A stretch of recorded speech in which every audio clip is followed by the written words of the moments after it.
Four side TV ప్రేక్షకులకు కార్తీక మాస శుభాకాంక్షలు. ఈరోజు మరి కార్తీక మాసంలో మనం 21వ రోజుకి అడుగుపెట్టాం. ఈ 21వ రోజు చేయవలసిన విధి విధానాలు ఏంటి, ఈరోజు కథలో ఉండే ముఖ్యాంశం ఏంటి, అవన్నీ కూడా తెలుసుకునే ప్రయత్నం అయితే మనం చేద్దాం. దానికి ముందుగా మరి ఒకసారి పూజ్యాయ రాఘవేంద్రాయ సత్యధర్మరతాయ చ భజతాం కల్పవృక్షాయ నమతాం కామధేనవే. ఈ 21వ రోజు మనము ఏదైనా ఉల్లి, ఉసిరి, ఉప్పు, పులుపు, కారం వీటిని నిషేధంగా చెప్పడం అనేది జరిగింది. ఈరోజు ఏదైనా సరే దానం చేయాలి అనుకుంటే కనుక యథాశక్తి ఏ వస్తువైనా కూడా దానం చేయొచ్చు అని చెప్పి కూడా మనకి కార్తీక పురాణం తెలియజేస్తుంది. ఇక ఈరోజు మనం ఏదైనా సరే పూజించవలసిన దేవుడు ఎవరైనా ఉంటే కనుక అది కుమారస్వామిగా చెప్పడం అనేది కూడా జరిగింది. కనుక ఈరోజు అయితే కనుక మరి ఆయన యొక్క మంత్రం ఏదైతే ఉంటుందో ఓం సాం శరవణ భవాయ కుమారాయ సహ, ఓం సాం శరవణ భవాయ కుమారాయ సహ, ఇది మనం జపించాలి. ఇది జపించడం వల్ల మనకి ఏమిటి అంటే కనుక సంతాన సిద్ధి అనేది, సత్సంతానం అంటే పుట్టిన సంతానం అనేది సత్సంతానంగా ఉండటం అనేది అయితే ఒకటి, తర్వాత ఎక్కడికి వెళ్ళినా కూడా ఒక దిగ్విజయం రావటం అనేది ఒకటి, తర్వాత జ్ఞానం కూడా లభిస్తుంది అనేది కూడా ఒకటి. కనుక ఈ రకంగా ఈరోజు మనకి చెప్పడం అనేది అయితే జరిగింది. ఇక ఈరోజు వచ్చే కథలోకి వచ్చేప్పటికి ఏంటంటే కనుక మనకి ఇందాక మనం అంటే ఇంతకు ముందు రోజు కథలో చెప్పుకున్నాం. ఈ దేవతలందరూ కూడా మరి దేవతల గురు బృహస్పతి ఆజ్ఞ మేరకు అందరూ కూడా తలో చోట కూడా వివిధ చోట్ల తలదాచుకోవటం అనేది జరుగుతుంది. ఇక ఈ జలంధుని ఏ రకంగా వధించడానికి ఎవరికి కూడా అంతు చిక్కకపోవటం అనేది, ఏ రకంగా దీన్ని సంవరించాలో వారి యొక్క సామర్థ్యానికి అందని పరీక్షగా విరిజల్లడం అనేది అయితే జరుగుతుంది. ఆ సందర్భంలో అందరూ కూడా మరి వారిని ఇంకా అంటే ఏదైతే మిగిలిపోయిన జాగాలు ఉన్నాయో అంటే మిగిలిపోయిన ప్రదేశం ఉందో ఆ ప్రదేశాలన్నింటినీ కూడా ఆక్రమించవస్తున్న జలంధరుని చూసి భయంతో పిక్కటిల్లి మరి ఆ శ్రీమన్నారాయణ దగ్గరికి వెళ్ళి ఈ రకంగా వాళ్ళు ప్రార్థిస్తారు. ఓం నమో మత్స్య కూర్మాది నానస్వరూపాయ సదా భక్త కార్యోజతాయాతి హంత్రే విధాతాత్రి సర్గస్థితి ధ్వంసకర్తే గదాశంక పద్మాది ఆస్థాయతేస్తు రమావల్లభ ఆసురానం విహంత్రే భుజంగౌరి యానాయ పీతాంబరాయ మకాదికయాపార కర్తే వికర్తే శరణ్యాయ తస్మై సశస్వసాజ్ఞాయ నమో దేచ సంతాపి తమత్త దుఃఖాచ దంపజ విష్ణువతే భుజంగేశే తలేశయ నయస్కరాచంద దినేత్రాయ తస్మే నతస్మ సంకష్టనాశం సోత్మ్యదస్తు పటేన్నరః సగాద చిన్న సకష్ట పీజతే కృపాయ హరే అని చెప్పి ఇది ఈ రకంగా నారదుడు వాచిస్తే ఈ రకంగా వారు విష్ణువుని పఠిస్తారట, స్తుతిస్తారట, మరి ప్రార్థిస్తారట. అప్పుడు ఇవి ఆ రకంగా ప్రార్థిస్తారు. మరి ఆ ప్రార్థనకి ఏమిటా అని అర్థం అని మనలో ఉదయించే ప్రశ్న. అప్పుడు ఓ మత్స్య కూర్మాది అవతారాలను ధరించినవాడా, సదా భక్తుల యొక్క కార్యాలన్నింటినీ కూడా పూర్తి చేయడానికి సర్వసిద్ధుడు అవుగాక, దుఃఖాలన్నింటినీ కూడా నశింపజేయువాడా, బ్రహ్మాదులందరినీ సృష్టించి పెంచి మళ్ళీ లయం చేసేవాడా, గద శంఖ పద్మ కత్తి ఆర్తిగా గల ఆయుధాలను ధరించినవాడా, నీకు నమస్కారం. ఏ లక్ష్మీపతి రాక్షసారథి గరుడ వాహన పట్టుబట్టలు ధరించినవాడా, పీతాంబరుడా, యజ్ఞ యాగాది కర్తలకు కియారైతుడైన వాడా, సర్వరక్షకుడు వగు నీకు మా నమస్కారం. రాక్షసులచే పీడించబడిన దేవతల దుఃఖమనే కొండను నశింపచేయువాడా, ఓ శేషశైలవాస, సూర్యచంద్రుల్ని నేత్రాలుగా కలిగిన ఓ పరంధామ, ఓ విష్ణు నీకు నమస్కారం అని చెప్పి వారు ప్రార్థన చేయటం అనేది కూడా జరుగుతుంది. పదే పదే పునః నమస్కారాలని సమర్పిస్తారట. అయితే ఇదే స్తోత్రాన్ని మరి దేవతల చేత రచించబడిన కష్ట నష్టాలన్నిటినీ దూరం చేసే, శమింపజేసే ఈ స్తోత్రాన్ని ప్రతిరోజు కూడా ఎవరైతే ఏ మానవుడైతే పఠిస్తాడో వాని యొక్క ఆపదలన్నీ కూడా శ్రీహరి దయ వల్ల తొలగిపోతాయి అని చెప్పి నారదుడు ఉద్బోధిస్తున్నాడు. ఇక ఈ స్తోత్ర పారాయణలన్నీ కూడా మరి ఆ చక్రపాణి యొక్క చెవిన పడటం, దానవుల మీద అమిత కోపం గలవాడై మరి పరుగున గరుడ వాహనంపై కదులుతూ, లక్ష్మి, నీ తమ్ముడైన జలంధ్రుడికి దేవగణాలకి యుద్ధం జరుగుతోంది. దేవతలందరూ కూడా మరి నన్ను ఆశ్రయించారు కనుక నేను వెడుతున్నాను అని చెప్తాడు. అందుక ఇందిరాదేవి రవంత చలించినదై, నాదా, నీకు నేను అమిత ప్రియమైన దాన్ని, మరి నేను అలాంటి నా ప్రియురాలు అని నువ్వంటున్నావు, అలాంటి నాకు తమ్ముడిగా జలంధ్రుడు ఉన్నాడు, మరి ఆ జలంధ్రుడిని వధించడం నీకు ఎలా తగుతుంది, అది ఎలా జరుగుతుంది అని ప్రశ్నిస్తుంది. ఆ మాటలకు మాధవుడు నవ్వి నిజమే దేవి, నీ మీదున్న ప్రేమ చేత అయితే కానీ, లేదా బ్రహ్మ పొందిన వరాల వల్ల అయితేనేమి, అతను శివ సంజాత కావటం చేత నాకు జలంధుడికి చంపదగిన వాడు ఎంత మాత్రం కాదు అని చెప్పి తాత్కాలికంగా అంతవరకే చెప్పి ఆయన గరుడ వాహనారూఢుడై అతి త్వరితంగా యుద్ధభూమికి చేరుకుంటాడు. మహాబలి అయిన గరుడని రెక్కల విసురులకు పుట్టిన గాలి వలన రాక్షస సేనలు మేఘ శకలాల వలె చెల్లా చెదురుగా నేల రాలిపోసాగాయి. అది గుర్తించిన జలంధరుడు ఆగ్రహంతో ఆకాశానికి ఎగిరి విష్ణువుని ఎదిరించసాగాడు. వారి మధ్యన జరిగిన ఘోర సంగ్రామంలో మరి ఆకాశమంతా కూడా బాణాలమయమైపోయిందట. ఇక్కడ ఈ జలంధరుడు గుండెలపై ఒక గొప్ప బాణాన్ని విసిరేస్తాడు. ఆ బాణాలన్నింటినీ కూడా ఈ జలంధరుడు చూర్ణం చేస్తాడు. అంతేకాకుండా ఎప్పుడైతే తన గుండెకు రాసుకుంటూ వెళ్ళిన బాణాన్ని చూసి ఆ జలంధరుడు ముందుగా గదాధరుడి యొక్క గరుడుడి యొక్క తలపైన ఒక్క గదాయుధాన్ని ప్రయోగిస్తాడు. దానికి గరుత్మంతుడు తక్షణమే పాపం భూమి మీద పడిపోతాడు. ఆ తర్వాత మన యొక్క విష్ణువుకి అంటే జలదిశాయికి, తర్వాత మరి జలేంద్రుడికి ఇద్దరికి కూడా బాహుయుద్ధం బిగినవుతుంది, అంటే ప్రారంభమవుతుంది.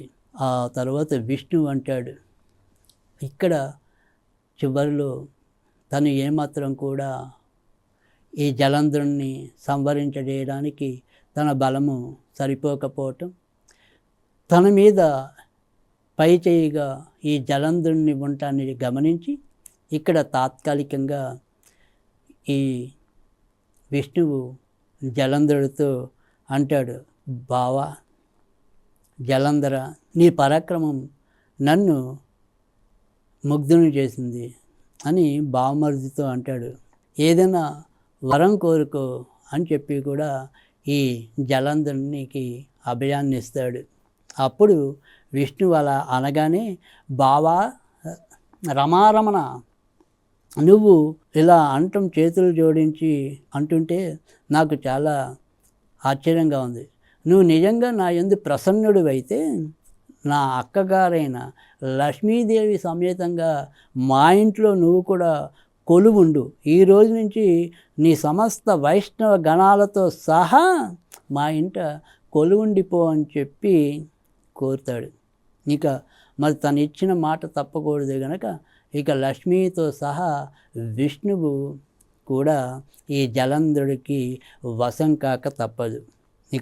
సమస్త దైవస్థానాలతోనూ రాక్షసుల్ని ప్రతిష్ఠిస్తాడు జలేంద్రుడు. ఇక్కడ దేవగణాల్ని సిద్ధ గంధర్వాదుల్ని మరి అందరినీ కూడా వశం చేసుకుని ఏకఛత్రాధిపత్యంగా పాలన సాగిస్తాడు జలేంద్రుడు. ఇక ఎక్కడ చూసినా జలంధర జలంధర జలంధర జలంధర నామాలతో అన్ని పురాలు కూడా బీకరిల్లుతాయి. అప్పుడు పృథు చక్రవర్తి అడుగుతాడు, ఇక ఈ నారాయణుడు సాక్షాత్ శ్రీమన్నారాయణుడే లక్ష్మీ సమేతుడై జలేంద్రుడి ఇంటిలో నివసితమున్నాడు కదా, మరి ఆ జలేంద్రుడు ఎలా ఏమయ్యాడు, ఎవరి చేత సంవరించబడ్డాడు, విష్ణువు కూడా ఆయనకి దాసుడు ఎలా అయ్యాడు అని చెప్పి ఆశ్చర్యంగా ప్రశ్నిస్తాడు. అప్పుడు నారదుడు చెప్తున్నాడు, పృథురాజా, అలా తన గృహానికి వచ్చిన జలంధరుడు లక్ష్మీనారాయణ చూసి మరింత గర్వానికి లోనవుతాడు. ఇలాంటి సందర్భంలో నేను జలేంద్రుడి ఇంటికి చేరుకున్నాను అని చెప్పి నారదుడు చెప్తాడు. అప్పుడు నారదుడిని చూసి ఈ జలంధరుడు అంటాడు, మహారాజా, నువ్వు ఎంతో చక్కటి భక్తి ప్రపత్తులతో శాస్త్రవిధి సమేతంగా నన్ను అతిథిగా భావించి సత్కరించావు, ఆనందిస్తున్నాను. సరే, నువ్వు చేసిన దానికి నాకు చాలా ఆనందంగా ఉంది అని చెప్పి నారదుడు అంటే, అప్పుడు పృథు మహారాజ్ ఇక్కడ ఈ జలంధరుడు అడుగుతాడు, సరే నా సత్కారాలు ఏమిటి, ఏదైనా సరే నీలాంటి సాధు వ్యక్తుల్ని సత్కరించుకోవటం అనేది నా మహద్భాగ్యం, ఇంతకు నువ్వు వచ్చిన పనేంటో అని చెప్పి ఈయన ప్రశ్నించడం అనేది జరుగుతుంది. అప్పుడు జలేంద్ర, నువ్వు అన్నిటిలో కూడా చాలా అద్వితీయుడిలాగానే కనిపిస్తున్నావు. యోజన పరిణామం అంటే నువ్వు ఏదైనా సరే ఆక్రమించుకున్న యోజనాలు ఉన్నాయా, ఆ పరిణామం అనేది ఇంత అంత అంత ఇంత అనేది కొలతకు ఏమాత్రము కూడా సరిపోనిది. సరే, నువ్వేమైనా మనకి కామధేనువు కరువా, కల్పవృక్షం కరువా అంటే నీ యొక్క స్థావరం అంతా కూడా ఈ కామధేను కల్పవృక్షాలతో నిండిపోయింది. సరే, ఇక పోని చింతామణులు వాటి యొక్క ప్రకాశానికి ఏదైనా తక్కువ అనుకుంటే అడుగడుగున రత్నమయాలతోనూ చింతామణి ప్రాద్భువాలతోనూ ఇది రంగరంగ వైభవంగా విరాజిల్లుతోంది అని చెప్పి కూడా నారదుడు చెప్తాడు. అయితే ఇక్కడ నీ యొక్క ఏవైనా సరే ఈ రత్నాలైతేనేమి, ఈ చింతామణులైతేనేమి, ఈ కామవృక్షము కల్పవృక్షము కామధేనువు ఏదైతేనేమి, ఇవన్నీ కూడా నాకు ఒక విషయంలో మాత్రం కొద్దిగా రవంత లోపంగానే కనిపిస్తున్నాయని చెప్పి సన్నగా ఒక బాణాన్ని వదిలాను అని చెప్పి ఈ పృథువుకి నారదుడు చెప్తాడు. అవునా, ఏంటది అని ఆసక్తిగా పృథువు చూస్తే అప్పుడు అంటాడు, కైలాస శిఖరం మీద ఆ పశుపతి పార్వతీ సమేతుడై ఉండటం నేను గమనించాను. ఆ వైభవాలకి దిగ్భ్రాంతుడైన నేను చాలా ఆశ్చర్యచకితుడిని అయ్యాను. నిజానికి ఇలాంటి వైభవం కానీ ప్రాభవం కానీ ఇలాంటి ఒక దివ్యమైన వెలుగు కానీ ఇంకా ఎవరికైనా ఉంటాయా? భూమి మీద కానీ ఇటు అన్ని లోకాల్లో కానీ ఎవరైనా కానీ ఇంతకంటే విస్తారమైన సంపదలు కలిగిన వాడు ఎవడైనా ఉంటాడా అని అనేక రకాలుగా ఆలోచించాను. ఇక్కడ పశుపతిని నిన్ను పోల్చి చూసినప్పుడు అక్కడ నాకు నువ్వే స్ఫురించావు. అందుకే ఇక్కడ నీకు లేనిది అక్కడ ఆయనకు ఉన్నది, లేదా అక్కడ ఆయనకి లేనిది ఇక్కడ నీకున్నది ఏంటో ఒకసారి తెలుసుకోవాలనే కుతూహలంతోనే నేను నీకు ఇక్కడ అడుగుపెట్టాను నీ స్థావరంలోకి. అయితే ఇక్కడ చూసినప్పుడు ఏ విషయంలో చూసినా కూడా నువ్వు ఆ పశుపతితో సమానంగానే ఉన్నావు. ఎక్కడా కూడా నిన్ను రవ్వంత తక్కువ చేసి చూడడానికి ఏమాత్రం కూడా లేదు. అయితే ఒకే ఒక్క విషయంలో మాత్రం నువ్వు ఖచ్చితంగా ఆ పశుపతి కంట ఒక మెట్టు కిందే ఉన్నావు. అది ఏంటంటావంటే నీ ఇంట్లో అప్సరసలక లోటు లేదు, నాగకన్యలక లోటు లేదు, పోనీ దేవకాంతలు ఎందరున్నారా వారందరితో కూడా లోటు లేదు. కానీ వాళ్ళంతా ఏకమైనా సరే, ఎంతమంది అందగత్తెలు ఎంతమంది కూడినా సరే, ఇక్కడ ఆ పశుపతి భార్య పార్వతి ముందు ఎందుకు కూడా కొరగారు. ఇక్కడ ఏదైనా సరే ఒక విద్యుల్లత, సౌందర్యం అనేది ఏదైనా ఉంటే నిత్యము మరి ఏదైనా సరే ఒక అద్భుతమైన రూప లావణ్య విధితో ఏదైనా లిఖించబడిన సౌందర్యవతి అసమానమైనది ఏదైనా ఉంది అంటే అది పార్వతీనే. ఆమె అందానికి ఎవ్వరు కూడా సాటి రాకూడదు అనే ఒక దృఢ నిశ్చయంతో సృష్టించిన సౌందర్యమూర్తి ఎవరైనా ఉంటే అది పార్వతీదేవే. నీకు ఎన్ని వందల రత్నాలు, వేల రత్నాలు, కోటి రత్నాలు ఉంటే ఉండుగాక, కానీ పార్వతి అనే ఒక స్త్రీ రత్నం మటుకు నీకు లేకపోవటం ఖచ్చితంగా నువ్వు శివుడి కన్నా తక్కువే. అందుకని నేను చెప్పేది ఏంటంటే, ఇక్కడ నువ్వు కాదు, నీకంట ఒక మెట్టులో ఆ నారీ రత్నాన్ని ధరించి శివుడే నీకంట పైమెట్టులో ఉన్నాడు అని చెప్పి నా దారిని నేను వచ్చేసాను అని చెప్పి నారదుడు పొద్దుకి చెప్తాడు. అర్థమైందిగా, పెట్టవలసింది పెట్టేశాడు కుంపటి. ఇక ఇప్పుడు మనకి నిప్పు ఏ రకంగా రాజింపబడుతుంది అనేది మనకి అర్థమవుతుంది. ఇక ఎప్పుడైతే ఇక్కడ నారదుడు చెప్పవలసింది చెప్పి వచ్చేశాడో, ఇక మన జలంధుడికి ఈ పార్వతి సౌందర్య పిచ్చి తలకెక్కుతుంది. మన్మథ జరగ్రస్తుడై ఇక కళ్ళన్నీ వేడి భరితమై అమిత బాధాకరమైన, అంటే బాధ అంటే కామబాధతో ఆయన రగిలిపోతాడు. ఇక మరి ఎవరికైనా సరే ఎవరికైతే కామం అతిగా ఉంటుందో వాళ్ళకి ఇంకా యుక్త జ్ఞానం ఉండదుగా. అందుకే అన్నారు కామాతురానం నభయం నలజ్జ అని. ఇక్కడ అదే రకంగా మన జలంధరుడు కూడా కామజ్వర పీడితుడవుతాడు. అందులో మరి అంతకుముందే విష్ణువు అక్కడికి వేధించటం, విష్ణువు మాత్రం ఊరికే వస్తాడా, ఆయన మాయలో ఈయన చిక్కుకునేలాగా చేయటం కోసమే జలేంద్రుడు ఇంట ఆయన స్వయాన రావటం అనేది కూడా జరుగుతుంది. ఇక ఏదైతే ఇక్కడ పార్వతి మీద అమిత మోహంతో మన రాహు అనే వ్యక్తిని చంద్రశేఖర్ దగ్గరికి దూతగా పంపిస్తాడు. పంపించి ఆయనతో ఏంటి వచ్చావని చెప్పి మన సాక్షాత్తు పరమశివుడు ప్రశ్నిస్తాడు. అప్పుడు రాహు చెప్తాడు, ఓ కైలాసవాస, ఆకాశంలోని దేవతల చేత, పాతాళంలోని పనుల చేత, అందరి చేత కూడా, అన్ని మనుషుల చేత, అంత దేవతల చేత, సర్వజనుల చేత కీర్తించబడుతున్న మా యొక్క ప్రభువు జలాంధరుడు. మరి ముల్లోకాలకు ఏకైక నాయకుడిగా ఉన్న మా రాజు జలంధరుడిలా ఆజ్ఞాపించాడు.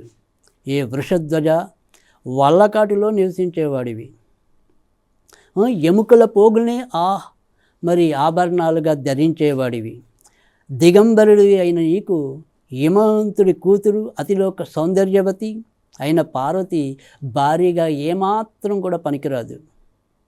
ప్రపంచంలో అన్ని రకాల రత్నాలకు మరి నేనే రాజుగా ఉన్నాను కాబట్టి ఆ స్త్రీరత్నమైన పార్వతిని కూడా నాకు అప్పచెప్పు, నాకు సమర్పించు, ఆమెకు నేనే మారుభర్తగా ఉండేందుకు సర్వ విధాల అర్హుణ్ణి అని చెప్పి ఈయన చెప్పాడు అని చెప్పి ఈ రాహు తన యొక్క జలంధరుడి యొక్క మాటల్ని తెలుపుతాడు.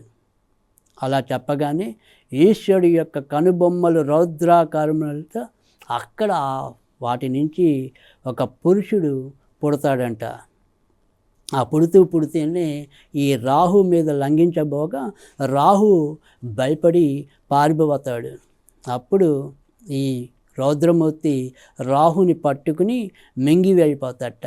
అప్పుడు దూత అయిన కారణంగా రాహుని వధించకూడదు అనే ఒక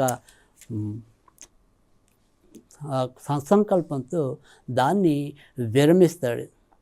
ఇక ఏ జగన్నాథ, నాకు అసలే ఆకలి, నన్నేమో ఈ పౌరుషమూర్తిని తినొద్దని చెప్తున్నావు, కానీ నేను ఏదో ఒకటి ఇక్కడ ఆకలి చల్లార్చుకోవాలి అంటే అప్పుడు నీ మాంసాన్ని నువ్వే ఆరగించు అన్నాడు. ఇక ఆ శివాజ్ఞాబద్ధుడైన పురుషుడు తన శరీరంలోని శిరస్సును తప్ప తక్కిన అన్ని మాంసాలన్నీ కూడా తనే తినేస్తాడు. చివరికి ఒక ముఖం మాత్రమే ఉంటుంది. ఆ ముఖాన్ని మనం శివాలయాల్లో కీర్తిముఖుడుగా చూస్తూ ఉంటాం. కేవలం ఒక పుర్రె రూపం, అంటే కేవలం ఈ ముఖార విందం ఒకటే మనకి వివిధ శివాలయాలలో మనం చూస్తాం.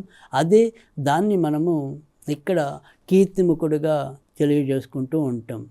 అది ఈ క్షణాన్ని నుంచి నువ్వు ఇక కీర్తిముఖుడుగా విరాజిల్లుతావని చెప్పి ఆనాడు ఆ రోజు మరి శివుడు ఇచ్చిన వరం చేత ఈరోజు మరి అన్ని దేవాలయాల్లో కూడా కీర్తిముఖుడు పూజనీయుడు అవుతున్నాడు.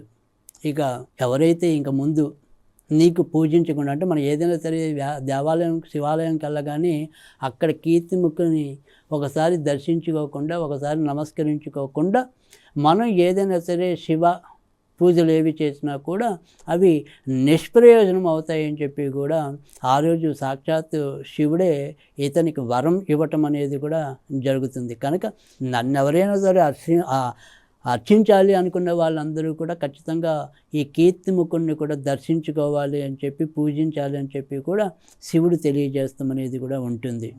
అలా ఏదైతే మరి రాహువును శివుడు బర్బర స్థలమందు, అంటే ఏదైతే ఇందాక చెప్పిన ఈ కీర్తిముఖుడి నుంచి రాహువుని మరి రక్షించిన స్థలం ఏదైతే ఉందో ఆ స్థలం అనేది బర్బర అనే నామధేయంతో, అక్కడి నుంచి ఆ రోజు నుంచి రాహు బర్బర నామధేయంతో ప్రసిద్ధి చెందాడని చెప్పి కూడా ఈరోజు కథలో మనకి తెలుస్తున్న సారాంశం. ఇక ఆ తర్వాత రాహు తనకది పునర్జన్మగా భావించి భయవ్యక్తుడై జలంధరుడి దగ్గరికి వెళ్ళి జరిగిందంతా చెప్తాడు. జలంధర, అతను అసామాన్యుడు కాదు, అతన్ని నువ్వు ఎట్టి పరిస్థితుల్లో కూడా సంహరింపజేయలేవు. ఆ శివుడు కాదు, కేవలం తన యొక్క రౌద్ర అగ్ని నుంచి పుట్టిన ఒక రూపమే, ఒక పురుషాకృతే నన్ను భీకరంగా తరమడానికి వచ్చింది.